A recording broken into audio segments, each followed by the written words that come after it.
پہلی چیز، دعا مانگتے وقت اپنے گناہ بھول جایا کرو. بھول جاؤ ہم گنہگار ہیں. دعا کرتے وقت بھول جاؤ ہم گنہگار ہیں. کیونکہ جب اپنے گناہ یاد کرتے ہیں تو دعا کرنے کی ہمت نہیں ہوتی، اور جب اس کی رحمت یاد کرتے ہیں تو پھر بڑی بڑی تمنائیں مچلنے لگتی ہے دل میں، اس لیے کہ تو کریم. اس لیے یہ کس نے کہا حد سے سوا مانگ رہا ہوں؟ یہ کس نے کہا حد سے سوا مانگ رہا ہوں؟ جیسا ہے گنی ویسی عطا مانگ رہا ہوں.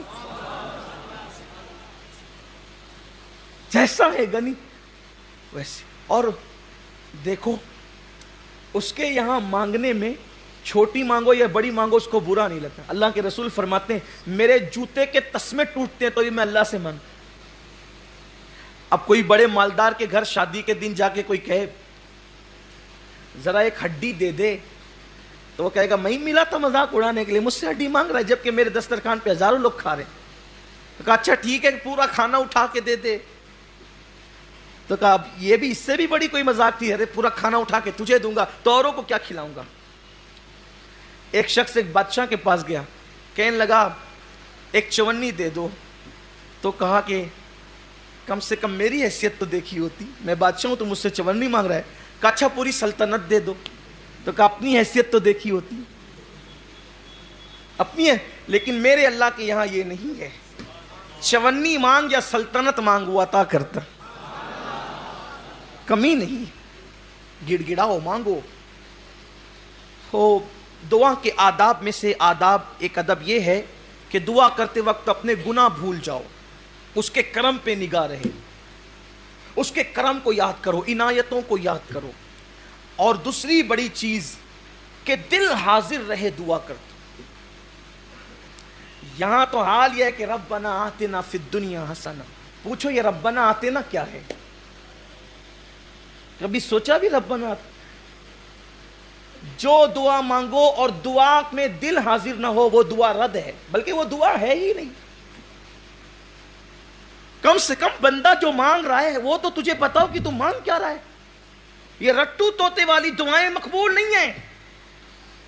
جب تک دعا کا معنی نہیں سمجھے گا یہ دعا دل سے نکلے گی کیسے؟ دل سے جو بات نکلتی ہے اثر رکھتی ہے، پر نہیں طاقت پرواز مگر رکھتی ہے. تو دعا کا تعلق دل سے ہے، وہ دل سے نکلے. معنی ہی پتہ نہیں ہے، دل حاضر ہو، پھر عاجزی ہو، پھر گڑ گڑانا ہو، پھر رونے جیسی صورت ہو. رونا نہیں آتا تو رونے جیسی صورت ہو. اور کامیاب ہے وہ دعا جس میں کم سے کم ایک آنسو نکل جائے. منہ بگڑتا ہے اس کی پرواہ نہ کرو، چہرہ کیسا لگتا ہے اس کی پرواہ نہ کرو. ارے لوگوں کو کیا دکھانا ہے یار، دیکھ لے بس، اسی میں ہماری کامیابی ہے. میں کیسا لگوں گا؟ تو کیا دعا کرتے وقت آپ نے کوئی شوٹنگ کروانی ہے؟ میں کیسا لگوں گا؟ ارے کیسا بھی لگے گا، قدرت کو پیارا جائے. صالحین جیسی صورت بنا، آنکھوں میں آنسو لا، عاجزی کر گر گرا. اور پھر دعا میں تکرار بڑی مقبول ہے، یعنی ایک ہی بار کو بار بار ریپیٹ کرو. دے دے دے دے دے دے دے دے دے دے دے دے کا کم سے کم 3 بار تو بول. پھر 5 تک بھی پہنچ، پھر 7 تک بھی پہنچ. اس لیے کہ اور جگہ تکرار کرو تو لوگ کہتے ہیں آگے بول، بور مت کر، لیکن یہاں تکرار کرو تو بڑی پسند آتی ہے. یہاں تکرار پسند آتی ہے کیونکہ تکرار میں عاجزی بڑھتی جاتی ہے. اور پھر دعا میں یہ 2 چیزیں خاص کیا کرو کہ 3 مرتبہ یوں کہا کرو، یا ارحم الراحمین، یا ارحم الراحمین، یا ارحم الراحمین. ارحم الراحمین کو پکارو، کہو یا اے سب سے بڑھ کر رحم کرنے والے. کیونکہ حدیث پاک میں آتا ہے ایک فرشتہ خاص اس کے لیے قدرت نے مقرر کر دیا ہے کہ جو 3 مرتبہ پکارے گا ارحم الراحمین ارحم الراحمین ارحم الراحمین، فرشتہ کہے گا 3 بار رحمان و رحیم کہنے والے اب مانگ، قدرت نے اپنے کرم سے اپنے اوپر واجب کر لیا ہے، جو مانگے گا قدرت تجھے عطا کر دے. 5 مرتبہ ربنا کہہ لیا کرو، اس لیے کہ حدیث پاک میں آتا ہے جو 5 بار ربنا کہہ کر مانگے اللہ اس کی دعا کو قبول ہی کرتا ہے. یہ آداب دعا ہے. اور پھر اس کے بعد کوشش یہ کیا کرو کہ جب دعا کرو تو اکیلے میں کرو. یہ خاص ہے. دعا کرو تو تنہائی میں کرو. تنہائی کی دعا کا بڑا اثر ہے. اکیلے میں کرو، اور پھر مجمع عام میں بھی کرو. اکیلے میں کرو، مجمع عام میں بھی کرو. مجمع عام میں اس لیے کرنے کے لیے کہا گیا کہ جہاں 40 مومن جمع ہوتے ہیں ان میں ایک اللہ کا ولی ضرور ہوتا ہے، تو ولی کی موجودگی میں کرو. بھائی مزار پہ کیوں جاتے ہیں؟ ان رحمت اللہ قریب من المحسنین، اللہ کی رحمت ولیوں کے قریب ہے، محسنوں کے قریب ہے. تو اندر چلا گیا تو وہاں جا کے دعا کرتے ہو کہ ان کی برکت سے دعا قبول ہوگی. تو اوپر بیٹھا ہے تو وہاں بھی کرنا. اور پھر میں کہوں آپ کہیں تو کام نہیں بنتا. سید الانبیاء کہیں جس کے در سے ولایت بٹتی ہے، وہ کہتے ہیں جہاں 40 مومن جمع ہوں وہاں ایک ولی ضرور ہوتا ہے. اب یہاں تو 40 سے زیادہ ہے، 2-4 تو ہوں گے ہی، لیکن بڑی بات یہ ہے کہ وہ کہتا ہے اولیائی تحت قبائی، میرے ولی میری قبا کے نیچے چھپے ہوئے ہیں، ان کو میرے سوا کوئی نہیں جانتا، یا وہی جانتا ہے جو دوسرے چھپے ہوئے ہیں. تو ولی کو پہچاننا آسان نہیں ہے. اچھا اب یہ سوچتے ہوں گے کہ یار چھوٹے سے مجمع میں تو پہچان ہی لیں گے، کیسے پہچانیں گے؟ یہی تو بڑا مسئلہ ہے کہ جن کو آپ سمجھتے ہیں وہ ہوتے نہیں ہیں، اور جن کو نہیں سمجھتے وہ ہوتے ہیں. حدیث پاک میں آتا ہے اللہ کے ولیوں کی شان یہ ہے، بکھرے ہوئے بال ہے، پھٹے پرانے کپڑے ہیں، حالت یہ ہے کہ محفل میں آئے تو بھگائے جائیں، بیمار پڑ جائے تو کوئی عیادت کرنے والا نہ رہے، مر جائے تو کوئی جنازے میں شرکت کرنے والا نہ رہے. اور پھر شان یہ ہے کہ کسی بات پہ قسم اٹھا لیں تو قدرت ان کی قسم کو پورا فرما دیتی. اب یہ حدیث سنی تو ہر آگل پاگل کو پکڑ کر بیٹھ گئے کہ یہی ولی ہے. اور پھر کہنے لگے یار جو اچھے لباس میں وہ ولی تو ہو نہیں سکتے. اگر اچھے لباس پہننے والا ولی نہیں ہو سکتا تو شیخ عبد القادر جیلانی میرے مرشد غوث پاک کے بارے میں آپ کا کیا خیال ہے کہ وہاں تو ہر دن نیا لباس ہے. اور پتہ چلا کہ اب آپ اس چکر میں پڑے نہیں. حضور نے کہہ دیا 40 میں ایک ولی ہوتا ہے. سوچو نا یار 40 ہے تو کوئی نہ کوئی تو ہوگا. ہمیں تو کیا کرنا، آم کھانا ہے، پیڑ تھوڑی گرنا ہے. ہوگا جو کہیں بھی بیٹھا ہوگا، کونے میں بیٹھا ہوگا، بیچ میں بیٹھا ہوگا، آگے بیٹھا ہوگا، پیچھے بیٹھا ہوگا، کھڑا ہوگا، کچھ بھی ہوگا. ہم نے تو دعا قبول ہونی چاہیے، بس فیض ملنا چاہیے. ہمیں کیا آم پیڑ گرنے سے مطلب، ہمیں صرف آم کھانا ہے. اور حضور نے کہہ دیا تو بات ہے. اور جتنا بڑا مجمع ہے پھر دعا اتنی زیادہ پر اثر ہے، اس لیے کہ جتنے زیادہ ہوں گے اتنی زیادہ مقبول. اسی لیے اجتماعی دعا رکھی جاتی ہے اکثر، اجتماعی دعا. آپ سوچیں گے کہ 40 میں ایک ولی کیسے ہوتا ہے. اصل بات یہ ہوتی ہے کہ اللہ والے ایسے مجمع میں پہنچ جاتے ہیں اس مجمع کی قبولیت کی ضمانت بن کر کہ وہاں لوگوں کی بگڑی بن جائے. اسی لیے تو کہا گیا نا جہاں دینی محفل منعقد ہو وہاں جایا کرو، وہاں پہنچا کرو دینی محفل میں. کہ ایک دینی محفل میں پہنچنا جو ہے وہ 70 گناہوں کی محفل کا کفارہ بن جاتا ہے. ایک دینی محفل میں پہنچنا 70 گناہوں کی محفل کا کفارہ بن جاتا ہے. تو اس لیے تنہائی میں دعا کیا کرو، پھر اس کے بعد مجمع عام میں دعا کیا کرو. پھر اس کے بعد فرمایا کہ یہ دعا کرو تو ایسے مت کہا کرو اللہ تو چاہے تو قبول کر، تو چاہے تو رد کر. کا یہ رد ہی ہے، یہ رد ہی ہے. اس یقین سے کرو کہ اس نے وعدہ کیا ہے ادعونی استجیب لکم، مجھ سے مانگو میں عطا کروں گا. تو اس نے وعدہ کیا ان اللہ لا یخلف المیعاد، وہ اپنے وعدے کے خلاف نہیں کرتا. تو اس یقین سے کرو کہ اللہ تو نے وعدہ کیا ہے. میرے مانگنے کی ہوشیاری نہیں ہے، میری دیر ہوشیاری نہیں ہے، میرا کوئی معاملہ نہیں ہے. تو نے وعدہ کیا تو تو اپنے کرم سے قبول کرے گا، اور وہ قبول ہی کرے گا. اللہ فرماتا ہے میرا بندہ میرے ساتھ جیسا گمان کرتا ہے میں اس کے ساتھ ویسے فیصلہ کرتا ہوں. پھر جب دعا کرو تو دعا کرنے کی قبولیت کی نشانی یہ ہے کہ دعا کرنے سے پہلے کچھ نیک عمل کرو. مثال کے طور پہ دعا کرنے سے پہلے چپکے سے صدقہ دو، خاموشی سے صدقہ دو. ہو سکے تو 2 رکعت نفل پڑھو، قبلے کی طرف رخ کر کے بیٹھو، 2 زانوں بیٹھو. پہلے اللہ کی حمد بیان کرو، پھر حضور پہ درود پڑھو، پھر اپنے گناہوں سے توبہ کرو، پھر اللہ کی بارگاہ میں مانگو. پھر کہا اس کی رحمت کو محدود مت کرو، اس کی رحمت کو محدود مت کرو. یہ مت کہو اللہ مجھے یہ دے، مجھے یہ دے، مجھے یہ دے، بلکہ یہ کہو ہمیں یہ دے، ہمیں یہ دے، ہمیں یہ دے. دیکھو حدیث حضور نے جو دعائیں کی ہے ربنا اے ہمارے رب آتنا عطا کر ہمیں فی دنیا حسنا اچھی دنیا، وفی الآخرت حسنا اچھی آخرت عطا کر، وقنا عذاب النار اور ہمیں عذاب سے محفوظ فرما. یعنی سب کو ملاؤ. اب سب کو ملانے سے فائدہ کیا؟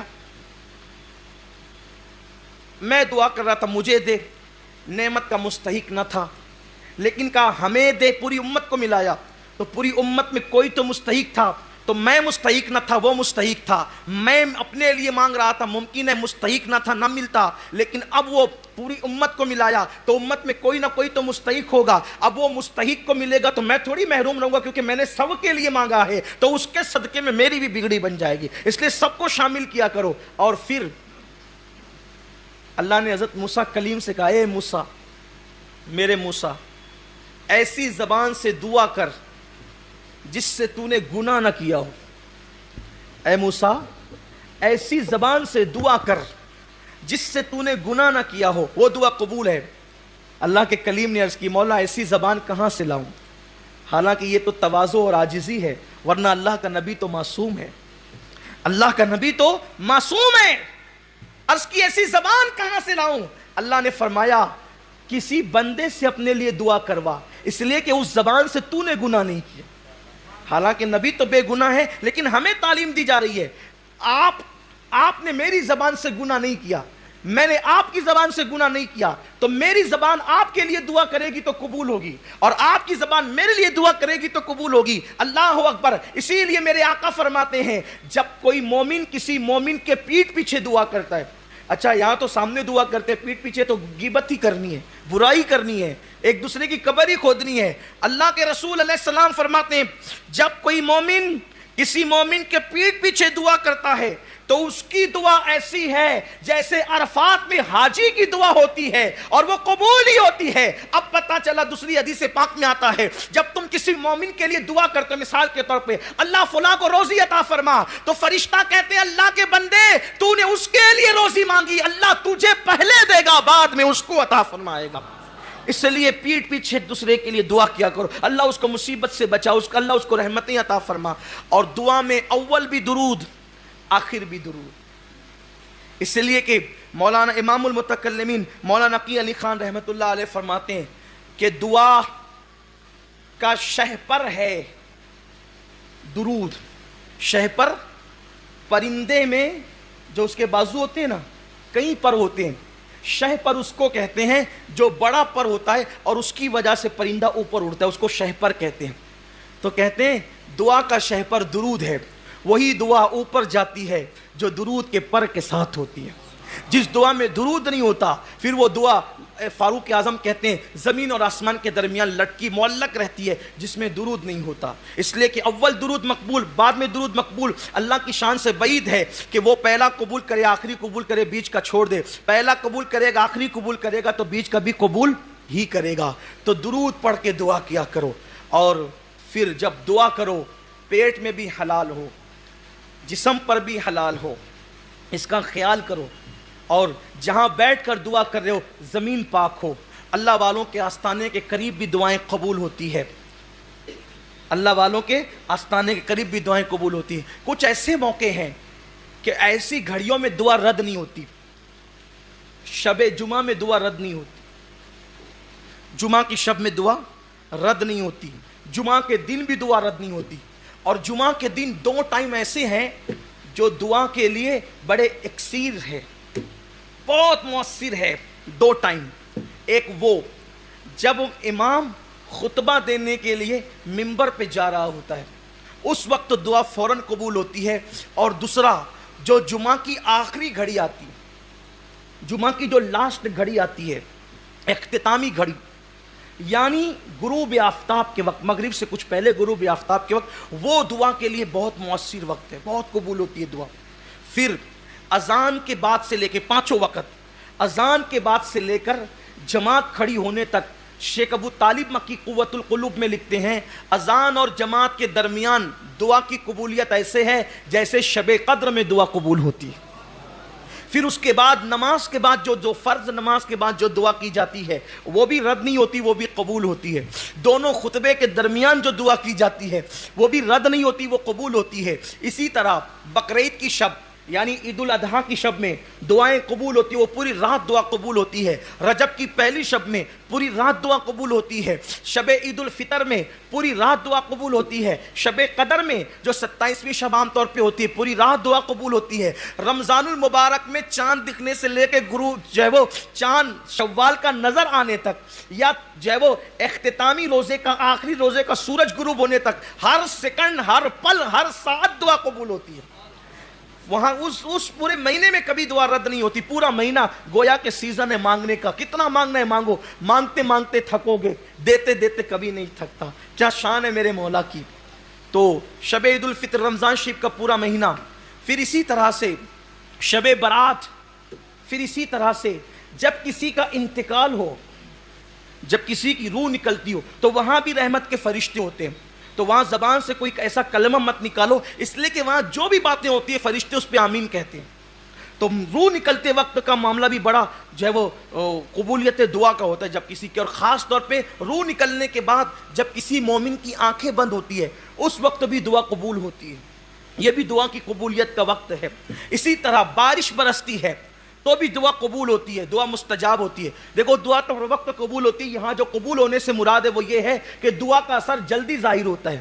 اسی طرح جب مرغ بانگ دیتا ہے، اذان دیتا ہے، اس وقت بھی دعا قبول ہوتی ہے، اس لیے کہ مرغ اذان اس وقت دیتا ہے جب وہ رحمت کے فرشتوں کو دیکھتا ہے، جب وہ رحمت کے فرشتوں کو دیکھتا ہے. حیرت کی بات یہ ہے کہ لوگ رسول اللہ کے متعلق کہتے ہیں کہ ان کو دیوار کے پیچھے کی خبر نہیں. ارے یار، جس مرغے کو تو 200-500 روپے میں خرید کر کے کھاتا ہے وہ رحمت کے فرشتوں کو دیکھ لیتا ہے. جسے مولوی دیکھ نہیں پاتا اسے وہ مرغا دیکھ لیتا ہے. آپ غور کریں، یہ بیچارہ زندگی بھر یہی تقریر کرتا رہتا ہے کہ انہیں تو دیوار کے پیچھے کی خبر نہیں، دیوار کے پیچھے تیری 2 ٹانگ کا مرغا دیکھ رہا ہے، رات دن وہ دیکھ رہا ہے اور اذان پڑھ رہا ہے، اور اس وقت تو دعائیں قبول ہو رہی ہے. حیرت کی بات ہے کہ لوگ یہ حدیث نہیں پڑھتے. یہ حدیثیں لوگوں کی نظر میں آپ سوچتے ہیں کہ یار ان کی بات کیوں آ گئی. ان کی بات اس لیے آ گئی کہ آپ کا عقیدہ محفوظ ہونا چاہیے، ورنہ پھر ان باتوں کا فائدہ کیا ہے. ہمارا مقصد ہے اللہ کے رسول صلی اللہ علیہ وسلم کی سچی وفا کے ساتھ جیو، اسی کا نام ایمان ہے. ورنہ اگر ان کے ساتھ وفا نہیں ہے تو پھر کوئی دعا بھی اثر والی نہیں ہے، پھر کوئی عبادت بھی اثر والی نہیں ہے. اصل مقصد دنیا میں آنے کا مصطفیٰ جان رحمت کے ساتھ وفا ہے. حضرت بیدم شاہ وارسی رحمت اللہ علیہ کہتے ہیں کہ دنیا میں کیوں آئے، وہ کہتے ہیں عدم سے لائی ہے ہستی میں آرزو رسول، کہاں کہاں پھرتی ہے، کہاں کہاں لیے پھرتی ہے جستجو رسول. بلائے لوں تیری اے جذبے شوق صلی اللہ کہ آج دامن دل کھچ رہا ہے سوئے رسول. اور عجب تماشا ہو میدان حشر میں بے دم کہ سب ہو پیش خدا اور میں روبرو رسول.